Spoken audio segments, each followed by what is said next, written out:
My name is Robert Finlay. I'm 58 years old, and for the better part of a year, I let my own family believe I was a confused old man who didn't know what he had or what he was doing with it.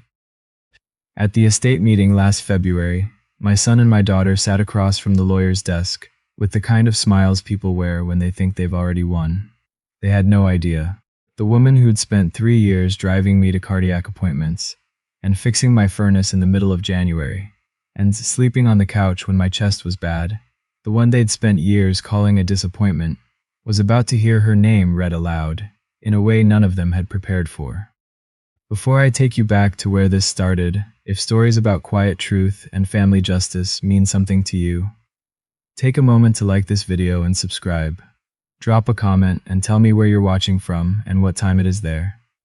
Now let me take you back to the March afternoon when Nora died. We buried her on a Wednesday. The ground was still half frozen. This is rural Ontario, just outside Napanee, and March doesn't soften easy up here. 41 years of marriage. I stood at the graveside and felt like someone had reached into my chest and rearranged everything. The wake was at our house, the same one I'd built on the 22 acres my father left me. Nora had painted the kitchen green. She called it sage. I called it green. We argued about that for 37 years, and I'd have given anything to argue about it one more time. My son arrived from Toronto with his wife. He's 42, runs a residential renovation company out of Mississauga. Sharp handshake, good shoes.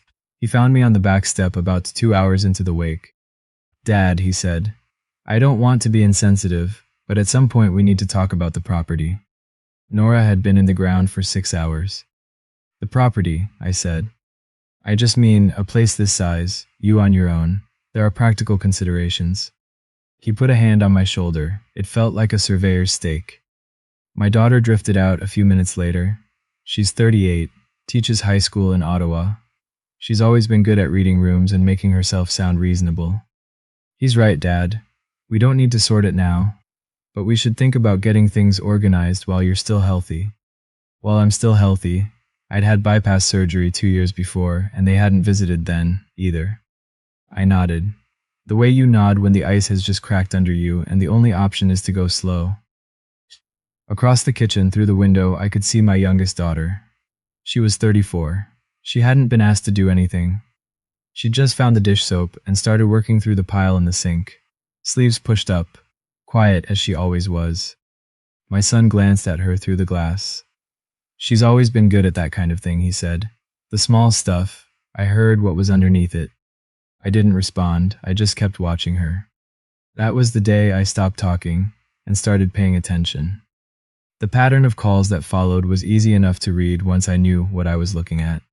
My son called about once a month. It was always about the business. He'd taken on too much work. A supplier had shorted him. A client had stiffed him on a draw. He needed a short-term bridge, just until things smoothed out. I'd written checks I couldn't count anymore. He'd forget to call again until the next shortage. My daughter called on Sunday evenings. There was always a favor folded inside the small talk. Could I co-sign a line of credit? Could I transfer some of the RRSP to help with her property taxes? Could I acknowledge that of the three of them, she had sacrificed the most? I never quite worked out what she'd sacrificed. She lived 4 hours away and visited twice a year. My daughter-in-law was warm in the way that costs something to maintain. She mentioned the property in almost every conversation. Not aggressively, just the way water mentions the drain it's working toward. Such a big place for one man, Robert. Have you thought about downsizing? The market is really something right now. Between the three of them, they had a name for my youngest. They used it when they thought I couldn't hear, and sometimes when they knew I could. The family charity case. She'd left Carleton University in second year when things got tight and trained as a PSW, a personal support worker, which is the kind of work that keeps hospitals and care homes running, and that nobody talks about at dinner parties. To my son, that made her a failure. To my daughter, an embarrassment. But here's the thing they never said out loud. When Nora started declining, when the cancer made it, so she couldn't manage the stairs without help, when the medications turned her into someone I had to relearn day by day, it was my youngest who slept in the spare room and got up at 2 in the morning and knew every dosage without looking at the chart. The others sent flowers. My son sent an Interac e-transfer toward a meal delivery service and called it being practical. I remembered. I wrote it all down. I kept a small notebook in the drawer of my workbench in the garage, not out of bitterness, out of a need to see things clearly, because grief has a way of making you doubt your own memory. The more I wrote, the more one question kept rising. Why did they resent the only one of them who actually showed up? My youngest had moved back to the area about 4 years before Nora passed. She took an apartment in Napanee, 15 minutes from the house. She didn't announce it as a sacrifice. She just started showing up. Tuesdays, she drove me to the cardiologist in Kingston. She'd sit in the waiting room with a paperback and never once make me feel like a burden. Thursdays, she'd bring groceries. She started cooking the things Nora used to make, Ukrainian borscht, pierogies from scratch. She got them wrong for months, then better. When the furnace started making noises that January, my son promised to send someone from his crew. Nobody came. My youngest was down in the mechanical room with a YouTube video on her phone and a wrench she'd borrowed from me, and she fixed it herself. It took her 3 hours in a cold basement. You don't have to do all this, I told her one evening. She was drying dishes at the sink. Dad, I'm not here for the house, she said. I'm here for you. She meant it. I'd spent enough years reading people to know the difference between words that cost nothing and words that cost everything. She never asked me for money, not once. While her brother borrowed and her sister angled, she just kept showing up, and her siblings couldn't stand it. To them, her loyalty wasn't love, it was strategy. They were incapable of imagining someone helping without an angle, because they never had. She's positioning herself, I heard my daughter say to her sister-in-law during one Sunday visit. I was in the hallway. They were in the kitchen. It's not even subtle. I stood there and understood something that made my chest ache. They weren't just misjudging my youngest. They were constructing a version of her, and soon they were going to try to make me believe it. Let me tell you what there was to fight over, because that part matters. My father built this house in 1961 on 22 acres outside Napanee. I grew up here, raised my kids here, buried Nora here. The land runs from the county road down to a creek where I used to take all 3 of them fishing. It's good land. Hardwood, a woodlot, a cleared field Nora kept as a garden. A property appraiser would call it worth somewhere between $450,000 and $500,000 in today's market. Maybe more. There was also the RRSP. Nora and I had contributed to it for 40 years. It wasn't a fortune, but it was everything we had. To me, it was a whole life pressed into wood and soil and a savings account. To my son and my daughter, it was a number waiting to be released. I overheard my son on his phone one afternoon. He was standing in the driveway and didn't know I was in the garage with the door cracked. The land alone is worth $450,000, he said. The house needs work, but you'd clear close to that. More if you wait 6 months. He was already spending it. Nora's tulips were still coming up in the garden, and my son was calculating the lot value of the ground she'd planted them in. I sat at the kitchen table for a long time afterward. Then I thought about a lawyer in town, a careful, methodical woman who'd handled Nora's affairs after the diagnosis. Thorough. The kind who read everything twice and asked the questions you didn't know you needed to answer. I wasn't ready to call her yet. I wanted to be certain. I wanted to see all of them clearly, with nothing left to doubt. So I kept quiet, and they kept showing me exactly who they were. Sunday dinner a month later, all of them at my table. The one I'd built from a piece of elm that came down in a storm 15 years ago. Dad, honestly, you shouldn't be managing the finances on your own anymore, my son said, passing the potatoes. No offense. None taken, I said. I took some. My daughter nodded along. We should look into a power of attorney, get things organized properly, for your own protection. For your own protection. I'd heard that phrase used to dress up a lot of things. My daughter-in-law smiled across the table. We just want to make sure you're looked after, Robert. That's all any of us want. My youngest sat at the end of the table saying nothing. Her jaw was tight. She caught my eye and gave the smallest shake of her head. Don't let them get to you. Then my daughter-in-law turned to her, still doing the PSW shifts. You must be exhausted. The table went quiet in the particular way. That means everyone agrees, but nobody wants to be the one to say it. Someone needs to look after Dad properly, my daughter said, smoothing it over. Someone responsible. Responsible. The word hung there like a verdict, meaning not my youngest, meaning them. I looked around the table at my 3 children, 2 who wanted the estate and 1 who wanted me. You may be right, I said. I let them think they'd won something. Under the table, my hand was closed into a fist. That night in the garage, I opened the notebook and wrote down the date. I was almost ready. I just needed to see one more thing. The notebook filled up slowly in my handwriting, which is carpenter's handwriting. Cramped, slightly crooked, functional. I wrote down the calls and what each one asked for. I wrote down the checks I'd written my son over 23 months. 4 separate amounts totaling just over $19,000. Not one of them ever mentioned again. I wrote down the Sunday calls from my daughter, and which ones contained a favor, and which ones were just calls. I wasn't building a case for revenge. I want to be clear about that. I was just a 57-year-old man, trying to see the truth without lying to himself about it. But the truth kept getting harder to look at. One afternoon I came home early from the hardware store. There was an unfamiliar truck in my driveway. A man in a fleece vest was walking the property line with a clipboard. My son was beside him, pointing toward the woodlot. The creek's the east boundary, my son was saying. The field was used for hay until about 10 years ago. You'd want to flag that separately. They didn't notice me at first. I sat in my truck and watched my son give a stranger a tour of my property while I was still living on it.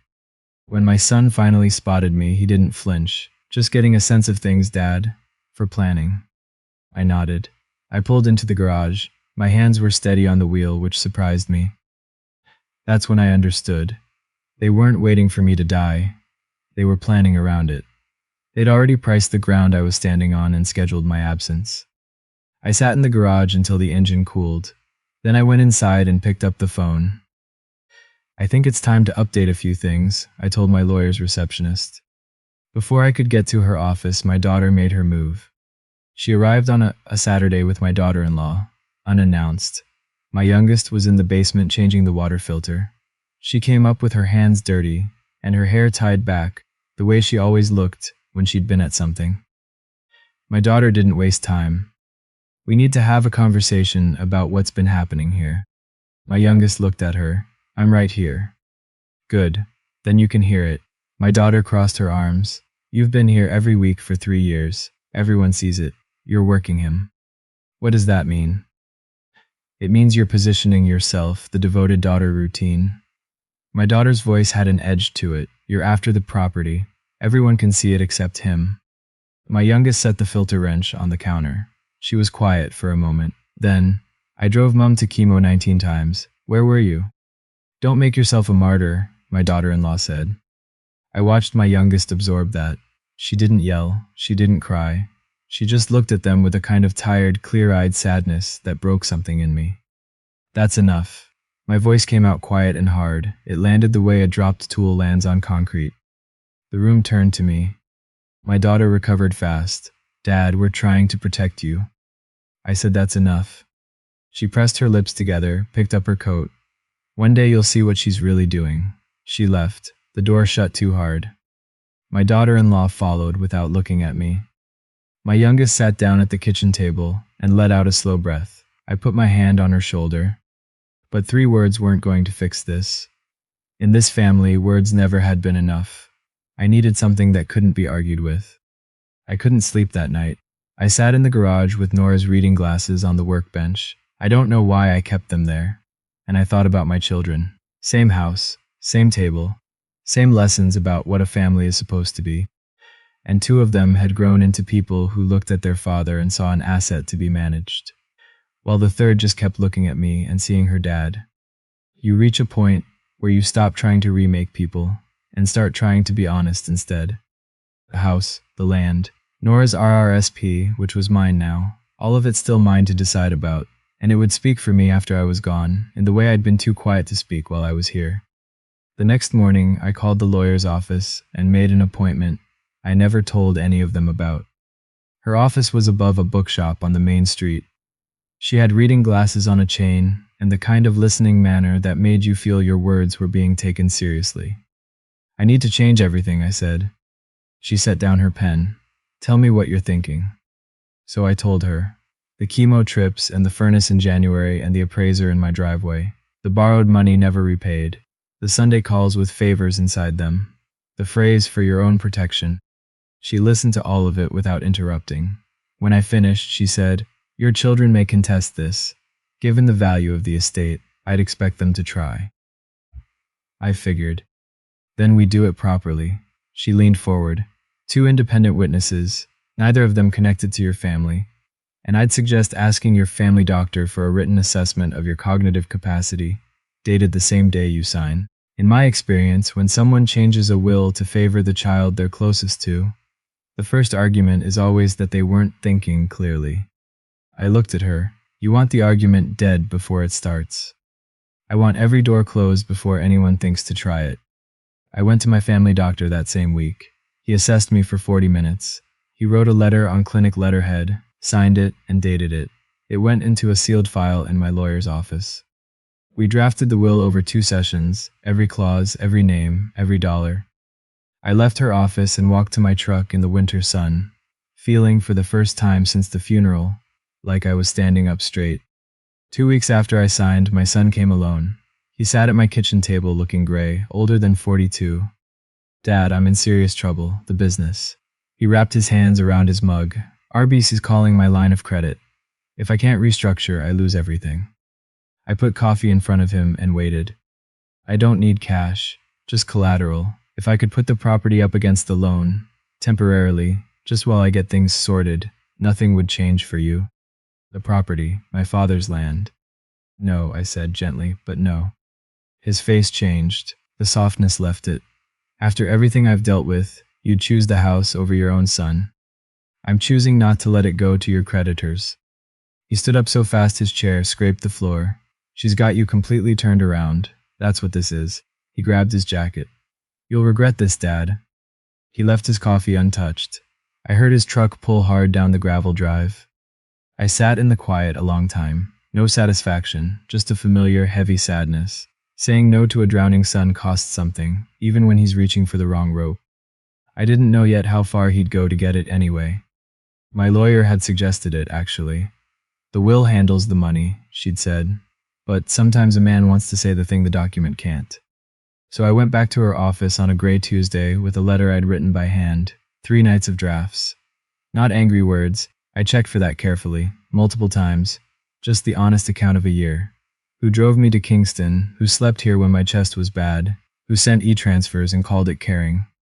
I wrote that I loved all 3 of my children, which was true, and I wrote that love and inheritance are not the same thing, which was also true.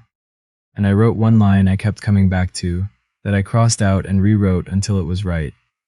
The people who showed up on ordinary days, when there was nothing to gain and no one was watching, are the people a man owes his last honest word to.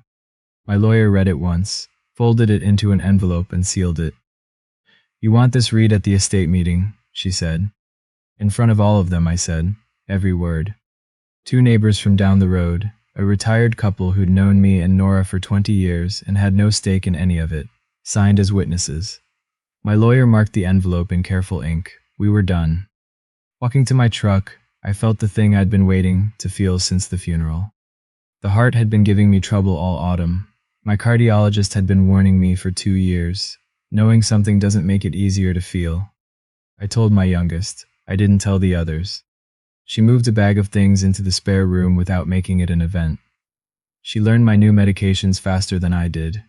She started checking in at night. Just a knock on the door, just to make sure. "You should be living your own life," I told her one evening. "This is my life," she said. "You're in it." My son didn't call. Word reached him somehow and slid right off. My daughter rang once, distracted, half listening. I made one more trip to my lawyer's office. "If anything happens," I said, "you know what to do." "Everything's in order, Robert," she said. "You don't need to worry." I didn't tell my youngest about the will. I didn't tell her about the letter. Part of me wanted to, but telling her would change things. It would give her siblings ammunition, that she'd known, that it had been planned between us. So I kept quiet. I let her love me for free, the way she always had. And I hoped I'd live long enough to see her face the day the truth came out. Small towns don't keep secrets. The 2 witnesses mentioned to someone at church that they'd signed a document for me. That someone mentioned it to my daughter. She drove down the following week, and this time she brought her brother and my daughter-in-law. They filed into my living room with the faces of people who have decided they're owed something. You changed the will, my daughter said. No hello. That's my business, I said. It's our business. We're your children. My daughter-in-law pressed, What did you change, Robert? What did you do? 3 grown adults standing over a man in his own chair in his own house. I looked up at them, as calm as I could manage. You'll all find out, I said, together, when the time comes. The words landed like ice water. I watched panic move across their faces. Dad, you're not thinking clearly, my daughter said, shifting tactics. This is exactly what we were worried about. My son leaned down, hands on the armrests of my chair. Whatever she's put in your head. This is my decision, I said, not yours. He straightened slowly. Something settled behind his eyes, not anger anymore, calculation. They left in a cluster, already talking before they hit the porch. I sat alone in the dimming room, my heart doing its uneven thing. I recognized that look on my son's face. It was the look of a man who decided he couldn't change my mind, so he'd try to change the story instead. My youngest told me carefully, a few weeks later, that my daughter had been making calls. A contact at the county. Questions about the process for having an elderly parent declared incapable of managing their affairs. Building a paper trail, the kind that could be waved in a courtroom later, to argue I hadn't been of sound mind when I changed the will. The cruelest thing any of them had done, not the appraiser in my yard, not the borrowed money never repaid, this, trying to erase not just my choices, but my judgment, my dignity. I should have been devastated. Instead, I felt something close to calm. Because months earlier, sitting in my lawyer's office, she had asked me a question I hadn't fully understood at the time. Would you be willing to see your family doctor first? Have him document your cognitive status on the same day you sign? I'd said yes without knowing why it mattered. Now I knew. There was a letter from my doctor in a sealed file, dated the same afternoon I'd signed the will. 2 pages. Lucid, oriented, fully capable of understanding the nature and consequences of his decisions. They were building a case to prove I was confused. They didn't know I'd already proven I wasn't. My youngest, I said, I need you to trust me on something. No matter what happens, no matter what they say over the next while. She looked at me, Dad, what's going on? I just held her hand. You'll understand soon, I said, I promise. It happened on a Thursday in January. My youngest had made pierogies from scratch that evening, the Ukrainian ones Nora used to make. She'd finally gotten them right. The dough just thin enough, the potato filling with enough dill. We ate at the elm table and I told her stories about her mother. The good ones. The ones that made her laugh. After dinner, I sat in my chair by the window and watched snow come down over the 22 acres. The creek would be frozen, the woodlot still, Nora's garden sleeping under a foot of white. My youngest brought me tea. She tucked a blanket over my knees, the way she used to tuck it over her mother in the last months. Thank you for staying, I told her. She smiled. Where else would I be? I closed my eyes. The tightness came slow, then all at once. I didn't fight it. I'd made my peace. Everything was in order. The words were written and sealed and waiting. I thought about Nora. I thought I could almost hear her in the kitchen. My youngest's hand was in mine. Dad, she said, Dad. I wasn't afraid. I'd spent a year being quietly underestimated by people who mistook patience for weakness, and one person's had simply shown up every week for nothing in return. She deserved to know I'd seen it, all of it. And somewhere across town, in a locked drawer in a lawyer's office, my last word was already waiting to be spoken. They buried me on a Saturday, and 3 days later my family gathered in my lawyer's office on the main street. My son came in a new jacket, checked his phone before sitting down. My daughter-in-law wore black that was too deliberate for grief. My daughter arrived with a folder under her arm. I'd later learn it held printed documents about capacity assessments and undue influence, tabbed and ready. They took the chairs at the front, the good ones, like they'd bought tickets. My youngest came in last. She slipped into a seat near the door, in the same coat she'd worn to every Kingston appointment.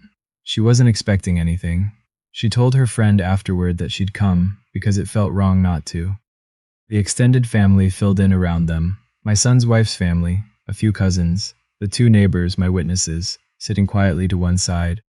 My lawyer sat behind her desk.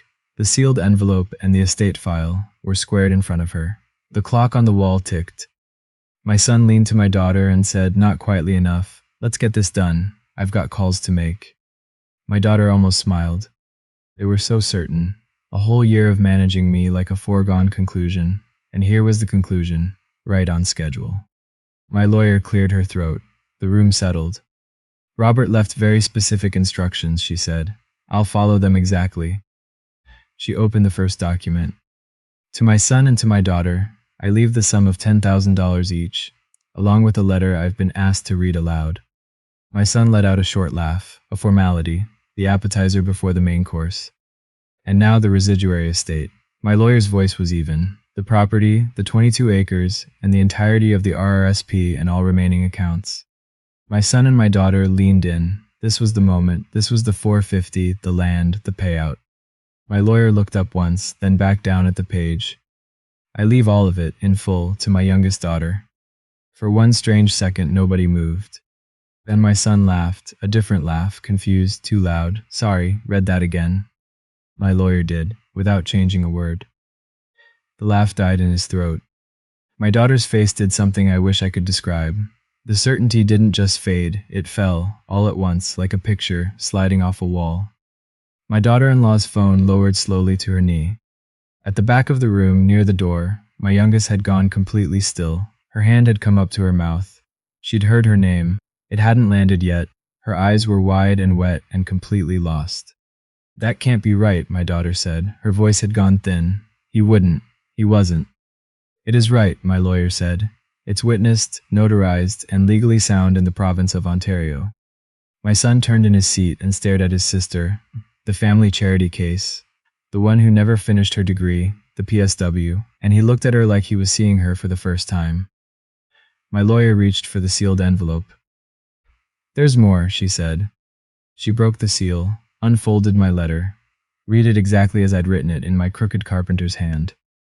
To my children. If you're hearing this, I'm gone. And you've just learned what I decided to do with what your mother and I spent a lifetime building. I know some of you are angry. I'll try to be clear, the way I couldn't quite manage while I was living. When your mother was sick, one of you slept in the spare room and got up at 2 a.m. The other sent flowers and e-transfers. When the furnace broke in January, one of you went into the basement with a wrench and fixed it. The others promised to send someone.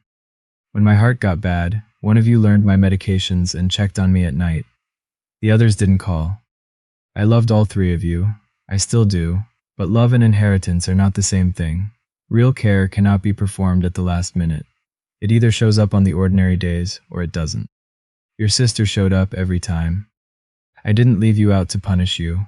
I gave you what a father owes his children. I gave the rest to the one who earned it with her time, and her hands, and her quiet, steadfast presence. I hope, when the anger passes, you understand. Be kinder to each other than you were this past year, especially to her. My lawyer lowered the page. The silence held for a long moment. Then my son stood up. His chair went over backward. This is insane. He wasn't in his right mind. She was here every week. She had every opportunity to influence him.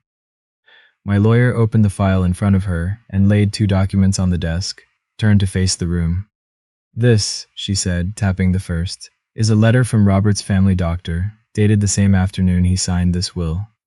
It states in clinical terms that he was fully lucid, oriented, and capable of understanding the nature and consequences of his decisions. She tapped the second. This is the will itself, witnessed by 2 individuals with no financial interest in the estate. They're here today. The retired couple in the corner nodded. He planned it this way months in advance, my lawyer said. Not on impulse, not in confusion. A sound man making a careful decision and documenting every safeguard against exactly the argument some of you are preparing to make. My daughter went pale. Her folder was still in her lap. My son's mouth opened and closed. You're welcome to contest it, my lawyer said, with the particular calm of someone who has had this conversation before. I'll tell you now, as I'd tell anyone, you would lose. It would take the better part of 2 years through Ontario probate, cost both of you more than you received, and end with the same result. Your father made sure every door was closed. My son sank slowly back into his chair. For the first time in his adult life, he had nothing to say. Across the room, near the door, my youngest lowered her hands from her face. She looked, for the first time, like someone who had finally been seen. The fallout came quickly, the way it does once the ground gives way. My son had been counting on the property. Without it, the line of credit couldn't be restructured. RBC called it in. Within 2 months, the renovation company was finished. The trucks went back to the lender. The Mississauga office cleared out. I take no pleasure in that. He was still my son, but he'd built his whole future on inheriting mine, and the plans came due without ceremony. My daughter-in-law, who had spent 3 years making her warmth known loudly, went cold the week the business folded. My son had believed in her warmth. He found out what it had been resting on. My daughter took her folder home. She called 2 lawyers in Ottawa about contesting. She got the same answer from each of them. She stopped calling. At the estate meeting, when it was over, the family filed out in silence. No scene, just the slow movement of people whose certainty had been rearranged in the space of 30 minutes. My youngest stayed behind. She sat in the back chair holding a copy of my letter, reading it again and again. My lawyer came around the desk and sat beside her. He talked about you, my lawyer told her. Every time he came in, every single appointment. My son stopped in the doorway on his way out. He looked back at his little sister, the one he'd been condescending to for a decade, the one he'd called a charity case. And he didn't say anything. The truth just sat in the room with them, patient and impossible to argue with. Let me step outside the story for a moment. If you've ever been the quiet one in your family, the one who drove the appointments and showed up on the days when there was nothing to gain and no one was watching, I'd like to hear from you in the comments. And if this story is finding you tonight when you needed it, hit that like button so it reaches someone else who does. Now let me bring you back, because the story wasn't finished yet. Months later, my daughter showed up at the house, my youngest's house now. She stood on the front step, unsure of her welcome. My youngest opened the door. She could have closed it. She stepped back instead. They sat at the elm table. My daughter looked around at the kitchen, the sage-green walls, Nora's garden through the winter window. I don't expect anything, my daughter said. I just don't understand how he saw all of it from inside it. We thought he wasn't paying attention. My youngest looked at her for a moment. He was quieter than you thought, she said. You mistook quiet for confused. He heard everything. My daughter flinched. My youngest didn't soften it, but she didn't twist it either. You can come to this table, she said. But I won't pretend the last 3 years were something they weren't. Not for anyone. My daughter nodded. There were tears on her face. It wasn't forgiveness exactly. It was a line drawn clearly and without cruelty. The same kind of line I'd spent that last year learning to draw myself. My youngest had inherited more than a house. She'd inherited the quiet strength to hold a boundary without making it a weapon. Here's the part I couldn't have planned. The part no document could have written. A few weeks after that conversation, my youngest called her brother. He came reluctantly, braced for gloating, ready to be shown the door. He looked hollowed out. The business gone, the marriage strained. She sat him down at the elm table. I've been thinking about your kids, she said. His 2 girls, 9 and 11. His jaw tightened. What about them? None of this is their fault. She slid a folder across the table. I've set up RESP accounts for both of them. Fully funded. College, trades, whatever they want, whenever they want it. He opened the folder, read it. Then his face crumpled. My son, the hard one, the proud one, the one who had stood in my driveway, giving an appraiser a tour of my land. He put his head down on his sister's table and wept. Not the weeping of a man who lost money. The weeping of a man who finally understood what he'd spent years failing to see. I don't deserve this, he said. No, my youngest said gently, but they do, and Dad would have wanted them looked after. He tried to say something else. She waited. He tried to tell me, he said finally, wiping his face. That night when I asked for the house. He wasn't being cruel, he was giving you a chance to be better, she said. You just couldn't see it yet. That was the moment my letter finally made sense to all of them. Not as a punishment, as a mirror. My youngest had won everything, and she used it exactly the way I'd always believed she would. To take care of the ones who came next. Word travels in a small town, same as it always did. The family that had spent years dismissing my youngest quietly revised what they said about her. Cousins who'd whispered charity case behind her back stopped whispering. At a family wedding that summer, it was my youngest who sat at the center of things. Not because she demanded it, because everyone had finally worked out what kind of person she'd been all along. Someone asked her at that wedding how she felt about inheriting everything. She thought about it for a moment. "I didn't inherit things," she said. "I inherited proof. Proof that he saw me. That's worth more than the house." I would have been proud enough to burst if I'd been there to hear it.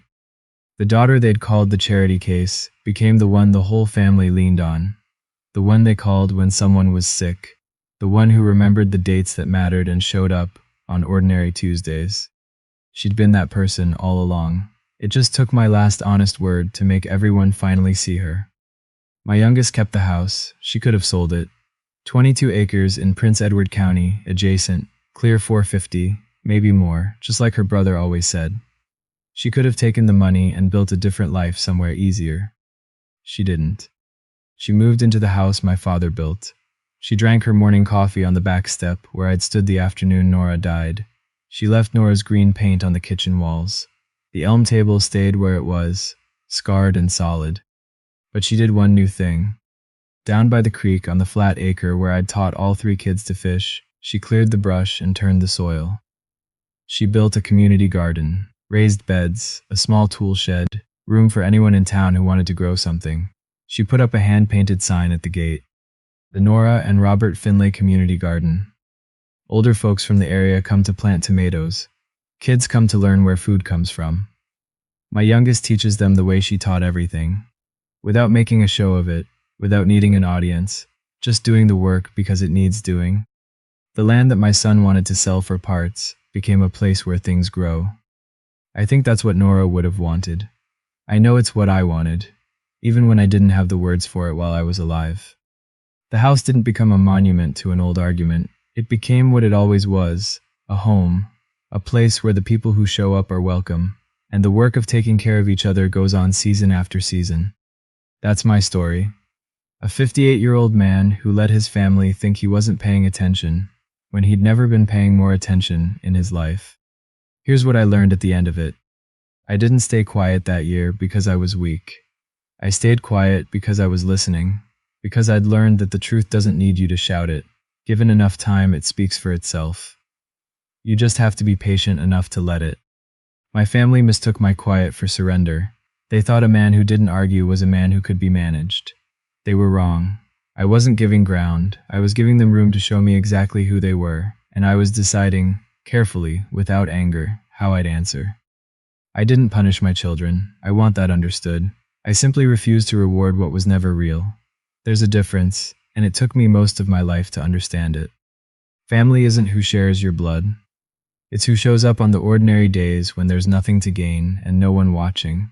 It's the person in the spare room at 2 in the morning, the one in the cold basement with a wrench, the one who says I'm here for you and has been proving it every week for 3 years. My youngest was my family. She always had been. I just made sure that one day, in a quiet room full of people who doubted her, everyone else would finally know it too. If you're the quiet one in your family right now, the overlooked one, the one they underestimate, hear this. Keep showing up. Keep being exactly who you are. The people who matter will see it, and even when it takes longer than it should, the truth has a way of getting the last word. It always did in my house. Before you go, leave a comment about the quiet person in your own life, the one who was never properly seen. Let's give them that recognition right here. Hit the like button so this story finds someone who needs it tonight. And if you want more stories about family truth and the justice that comes quietly, there's another one waiting for you. Take care of the ones who stay.